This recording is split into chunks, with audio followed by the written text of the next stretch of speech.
ما کان محمد ابا احد من رجالکم ولکن رسول اللہ وخاتم النبیین صدق اللہ العظیم وصدق رسولہ النبی الکریم ونحن علی ذلک لمن الشاہدین والشاکرین والحمد للہ رب العالمین۔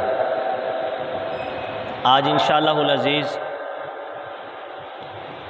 ہمارا جمعے کا جو خطبہ ہے وہ عقیدہ ختم نبوت کے حوالے سے ہوگا انشاءاللہ۔ اللہ کریم مجھے حق کہنے اور آپ حضرات کو حق سننے کی توفیق عطا فرمائے۔ بہت اہم موضوع ہے یہ، یعنی اسلام کی بنیاد ہے عقیدہ ختم نبوت۔ اس حوالے سے انشاءاللہ میں تحقیق انیق جو علماء اہل سنت نے ذکر کی ہے میں آپ کی بارگاہ میں پیش کروں گا۔ سب سے پہلے نبوت اور رسالت کے معنی میں آپ کے سامنے بیان کر دیتا ہوں۔ اصطلاح سے قطع نظر، یعنی اصطلاح نہیں کرتے تو مطلقاً جب بات کی جائے گی تو پھر ہم یوں کہہ سکتے ہیں کہ نبی رسول ہی ہوتا ہے، لیکن اگر اصطلاحی اعتبار سے رسول کی تعریف کریں تو رسول اسے کہتے ہیں کہ جو نئی شریعت لے کر آئے۔ اسے کیا کہتے ہیں؟ رسول، جو نئی شریعت لے کے، ورنہ تو ہر نبی اللہ کا پیغام لاتا ہے اور امت تک اللہ رب العزت کے پیغام کو پہنچا دیتا ہے۔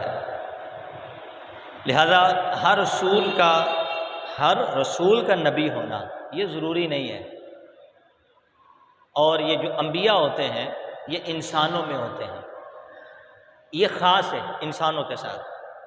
رسول یہ عام ہے، یہ انسانوں میں بھی ہوتے ہیں اور فرشتوں میں بھی ہوتے ہیں، جیسا کہ حضرت جبریل علیہ السلام اور حضرت میکائیل علیہ السلام یہ بھی کیا ہیں؟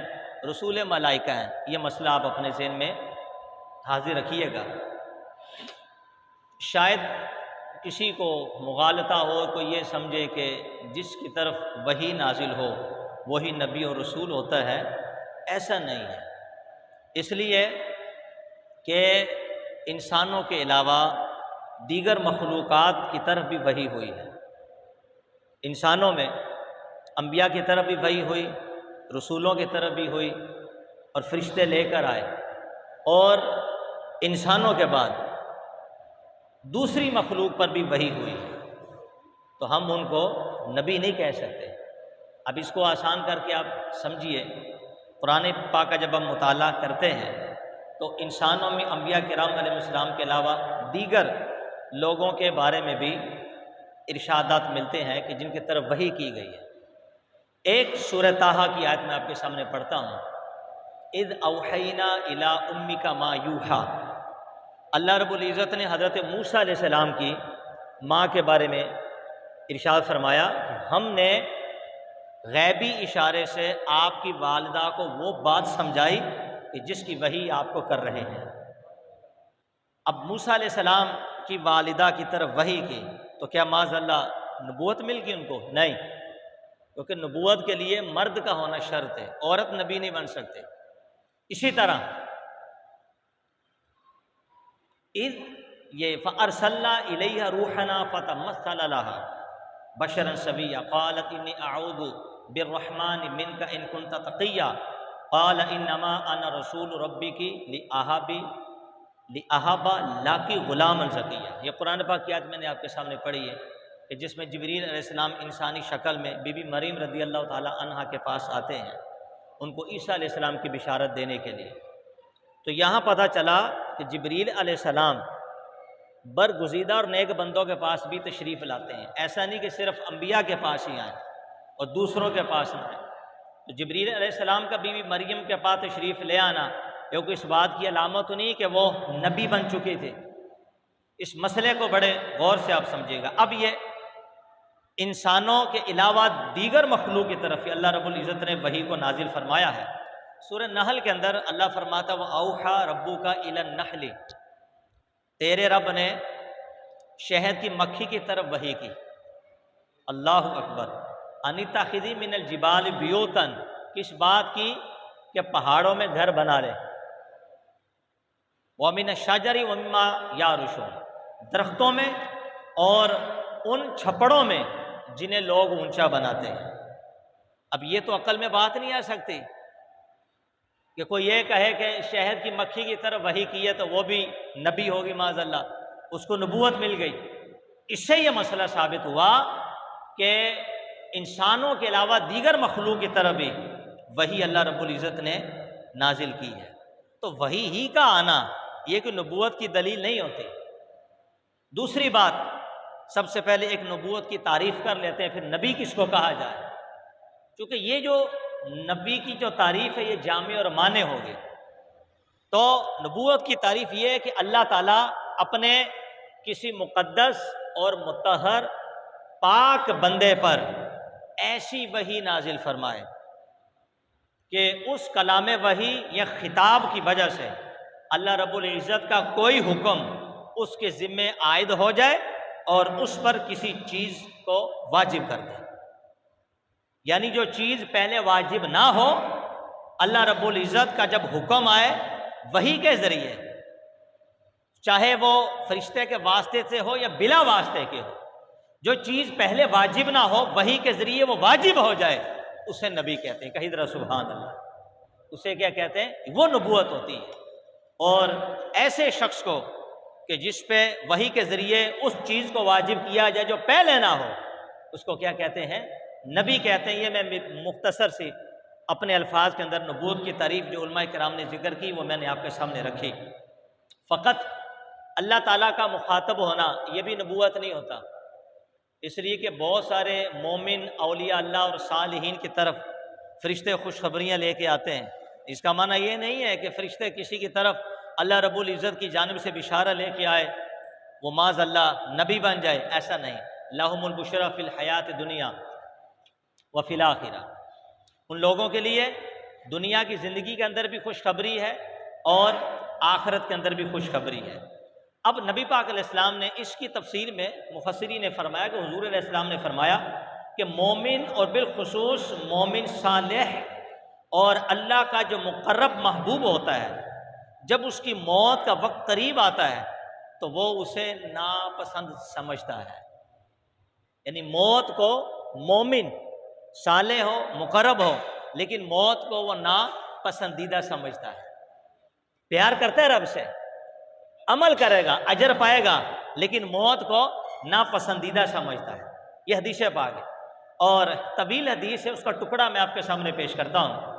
فرمایا وما ترددت عن شیء انا فاعلہ، میں توقف نہیں کرتا کسی شے میں جسے میں کرنے والا ہوں، اور ترددی عن نفس المومن، مثل میرے توقف کے مومن کی جان قبض کرنے سے، کہ یکرہ الموت، کہ مومن جو ہے وہ موت کو ناپسندیدہ سمجھتا ہے۔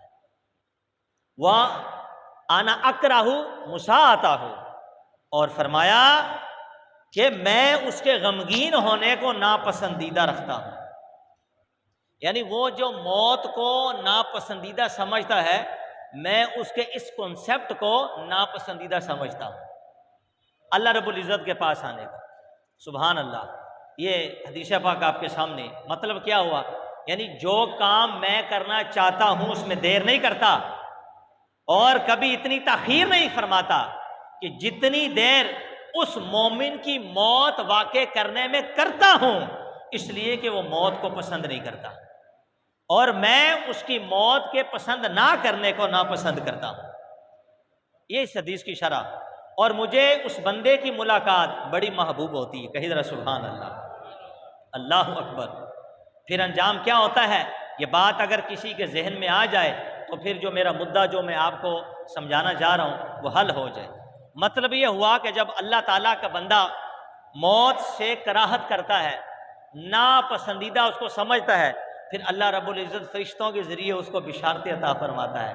اس کو کہہ کہ موت کو ناپسندہ نہ سمجھ، میرے پاس آنے سے نہ کترا، اس لیے کہ تجھے راحت لذتیں ہم عطا فرمائیں گے۔ یعنی میرے دیدار کی لذتیں، میرے دیدار کی راحتیں تجھے ملیں گی، یہ انعام، یہ اکرام، یہ فضل الہی تجھے عطا کیا جائے گا۔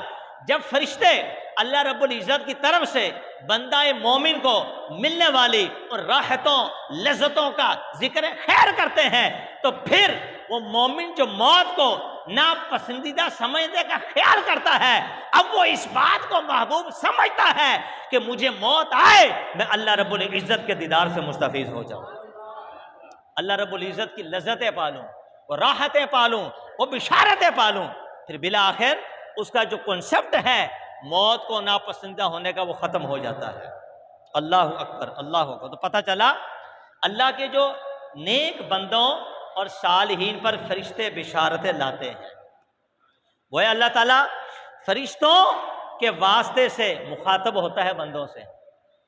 اس کا مطلب یہ وہ معاذ اللہ کہ فرشتوں کے واسطے سے جن بندوں کی طرف اللہ مخاطب ہوتا ہے وہ نبی ہو گئے معاذ اللہ، ایسا معنی نہیں ہے۔ یہ بات سب جانتے ہیں کہ نبوت آدم علیہ السلام سے لے کر سے شروع ہوئی اور اس کا اختتام حضور علیہ السلام پہ ہو گیا۔ یہ کوئی عالم ارواح کا مسئلہ نہیں ہے، یہ یہی کا مسئلہ ہے کہ نبوت آدم علیہ السلام سے شروع ہوئی اور ختم کہاں ہوئی؟ نبی پاک علیہ السلام پہ۔ اور یہ مسئلہ ضروریات دین میں سے ہے اور یہ اس پر ایمان لانا شرط ہے۔ جو سرکار کی ختم نبوت کا انکار کرے وہ پکا کافر و مرتد ہے، واصل جہنم ہے۔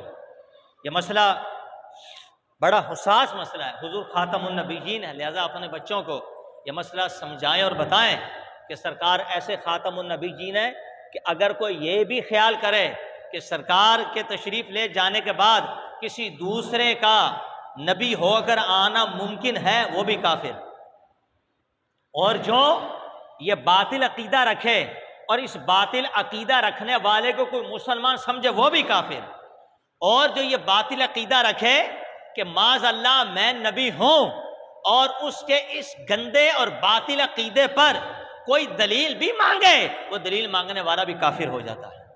یعنی ایسا حساس مسئلہ ہے، یہ ایسا حساس مسئلہ ہے۔ اب وہ لوگ جنہوں نے نبوت کے متعلق ایسی باتیں شروع کر دیں کہ جن میں نہ کوئی عقلی بات ہے، نہ کوئی نقلی بات ہے، نہ کوئی سمعیات وغیرہ ہیں، اور جب ان سے یہ بات انہوں نے کیا کیا کہ باطل کو حق کا لبادہ اوڑھ کر پیش کر دیا، یعنی باتیں باطل کرتے ہیں قادیانی، مرزا غلام احمد قادیانی باتیں ساری باطل کریں گے لیکن اس کو حق سمجھ حق بنا کر لوگوں کے سامنے پیش کرنا شروع کر دیا۔ استغفر اللہ۔ حالانکہ سرکار نے فرمایا انا خاتم النبیین، میں کیا ہوں؟ آخری نبی ہوں، ولا نبی بعدی، میرے بعد اور کوئی بھی نبی نہیں ہے۔ لہٰذا یہ فرقہ مرتد اور جو مرزائیہ فرقہ ہے، مرزا غلام احمد قادیانی کا یہ فرقہ کیا ہے؟ مرتد اور خارج اسلام ہے۔ تشریح نبوت، اب یہ پتہ کیا کہتے ہیں؟ یہ ایک نیا ڈھونگ رچاتے ہیں، کہتے ہیں کہ تشریح نبوت ختم ہوگی۔ تشریح نبوت کا معنی یہ ہے کہ جو مصطفیٰ کریم کو شریعت ملی، جو احکام حضور رب سے لے کر آئے، اس کو کیا کہتے ہیں؟ تشریح، کہ جس کے اندر احکام ہو۔ کہتے ہیں ہم تشریح نبوت کے قائل ہیں کہ وہ سرکار کی تھی، وہ کس کی تھی؟ اور جو نبوت تشریعی نہیں، کہتے ہیں معاذ اللہ وہ ختم نہیں ہوئی، وہ ختم الیاذ باللہ من ذالک۔ تو آج تک تشریعی نبوت کا مفہوم یہ لوگ بیان نہیں کر سکے، اس کی آڑ میں انہوں نے عقیدہ ختم نبوت کا انکار کر دیا۔ استغفر اللہ، کیا کر دیا؟ انکار کر دیا۔ لا حول ولا قوت الا باللہ۔ دیکھو ایک ہوتا ہے نبوت اور ایک ہوتا ہے فیضان نبوت۔ نبوت مصطفیٰ پہ ختم ہے لیکن سرکار کی نبوت کا فیضان ختم نہیں ہے، تا قیامت حضور کی نبوت کا فیضان جاری رہے گا۔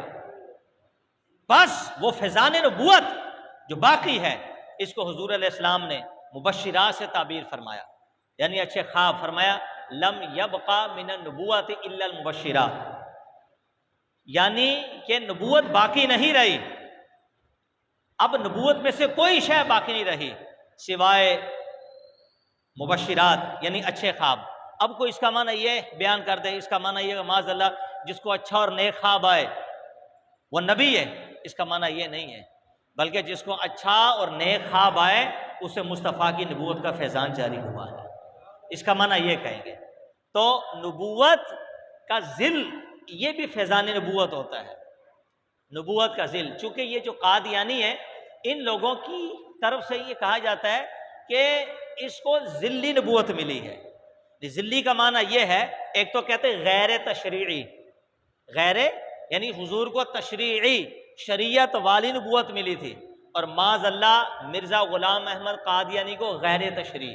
ہم تشریع نبوت کو مانتے ہیں لیکن غیر تشریع نبوت کا دروازہ بند نہیں ہوا، ایسا عقیدہ رکھنے والا بھی کفر ہے، کافر ہے وہ۔ اور دوسرا کہتے ہیں کہ وہ ذلی نبوت ہے، ذلی کہتے ہیں سایہ، یعنی حضور علیہ السلام کی نبوت کا سایہ مصطفیٰ کی نبوت کے سائے میں ہے۔ ہم نے کہا بھائی ایمان کیا بکتا ہے یہ جملہ بول کر، اس کی آڑ میں تو مرزا غلام احمد قادیانی نے نبوت کا دعویٰ کیا، حالانکہ ذل کا معنی فیضان نبوت ہے۔ وہ اس چوڑے چماڑ کو کیا ملے گی؟ مصطفیٰ کے ہر امتی کو فیضان نبوت عطا ہو رہی ہے، اس کے اندر پھر اس کی کیا خصوصیت رہے گی؟ اب یہ جو آیت میں نے آپ کے سامنے پڑھی ہے، میں اس کے شان نزول کی طرف جاؤں گا۔ فرمایا ما کان محمد ابا احد من رجالکم ولکن رسول اللہ خاتم النبیین۔ اس سے پہلے یہ بات میں آپ کو بتا دوں، یہ بے ایمان جھوٹ بولتا تھا، تشریع نبوت کا اس نے کہا اس کو تو مانتا ہے، لیکن غیر تشریع نبوت کا اس نے دعویٰ کیا، حالانکہ اس نے خود اپنے بارے میں لکھا مرزا غلام احمد قادیانی نے کہ جو مجھے نبی نہ مانے وہ کافر اور مرتد ہے، اس نے باقاعدہ لکھا ہے، یعنی لکھتا کچھ تھا بولتا کچھ اور تھا۔ لہٰذا ابھی اتنا وقت نہیں کہ اس طرف جایا جائے، لیکن یہ جو مسئلہ بڑا حساس میں نے آپ کے سامنے چھیڑا ہے، انشاءاللہ کبھی رب نے چاہا تو میں پورا انشاءاللہ اس کی ہسٹری اس بے ایمان کی آپ کے سامنے لاؤں گا، یہ کیا شے تھی، کہاں پیدا ہوا، اس کی علمی صلاحیت کیسی تھی، اور کس کے اشاروں پہ ڈھونک رچا رہا تھا۔ یہ انشاءاللہ ایک علیحدہ فصل اور باب ہے جس کے اوپر شر و بس کے ساتھ انشاءاللہ میں گفتگو کروں گا۔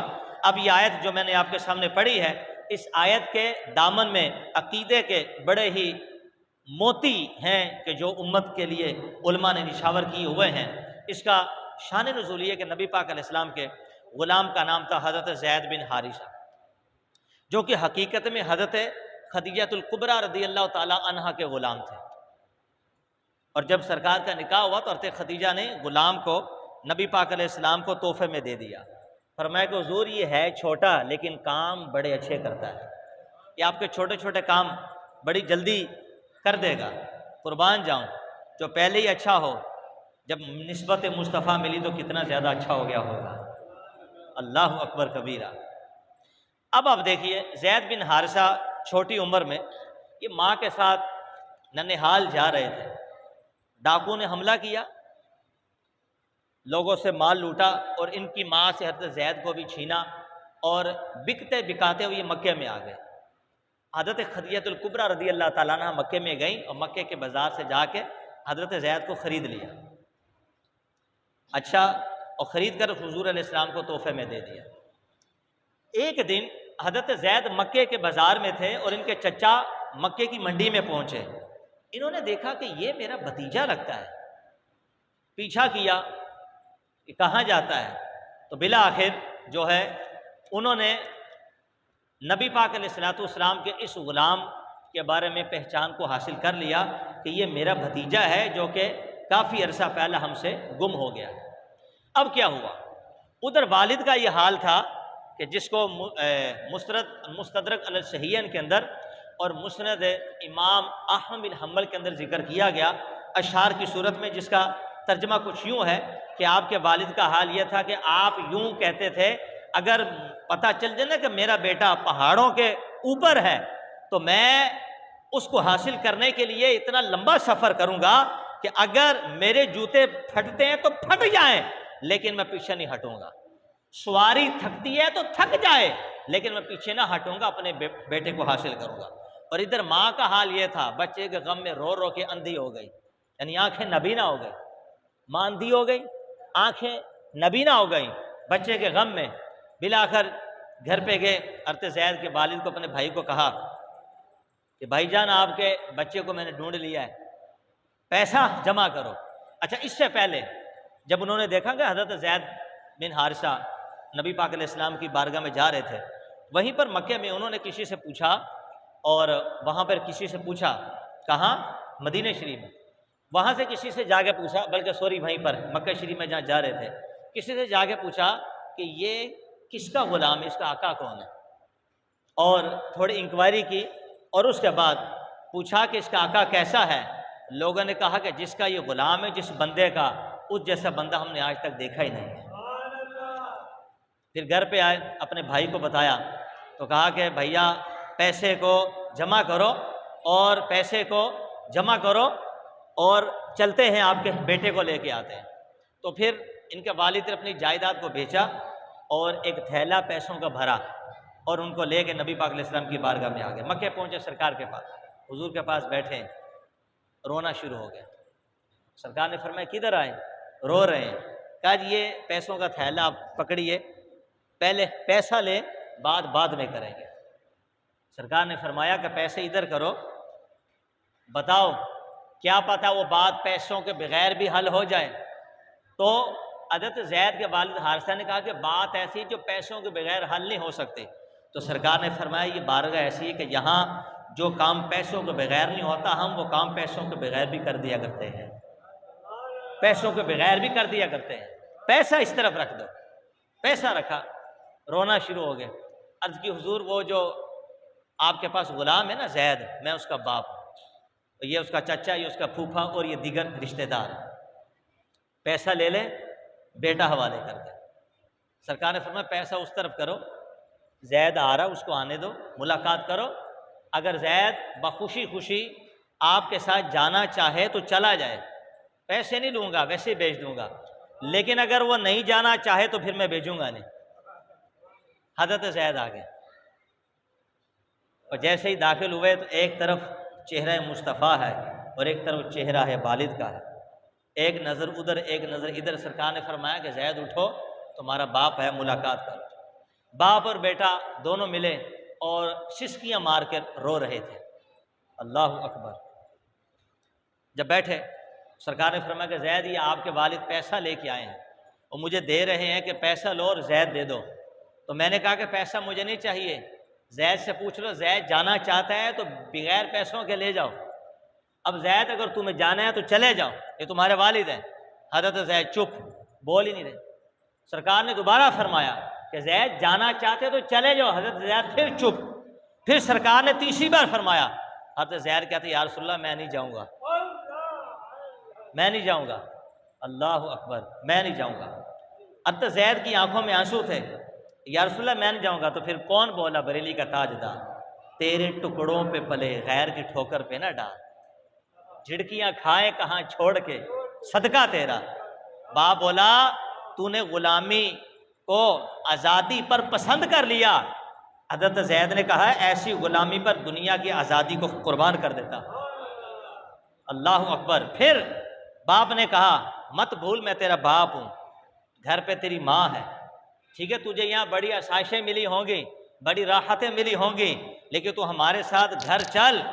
ہم تجھے اپنی خوشی نہیں بتا سکتے کہ ہمارے جذبات کتنے ہوں گے، تو گھر چل، ہم تیرا قدم ایک ماہ تک تو 4 پائی سے نیچے بھی نہیں کریں گے۔ حضرت زید نے عرض کیا لاکھوں مائیں آ جائیں اور ہزاروں باپ آ جائیں، لیکن خدا کی قسم جو محبت جو پیار مجھے محمد عربی سے ملا ہے وہ تم سے کبھی نہیں مل سکتا۔ یہ بات ہی نبی پاک علیہ السلام کا درہ رحمت جوش میں آ گیا۔ سرکار نے حضرت زید کا ہاتھ پکڑا، کعبے کے پاس لے گئے۔ فرمایا لوگوں اس کو جانتے ہو کون ہے؟ سب نے کہا جی یہ آپ کا غلام ہے۔ فرمایا آج کے بعد یہ میرا بیٹا ہے۔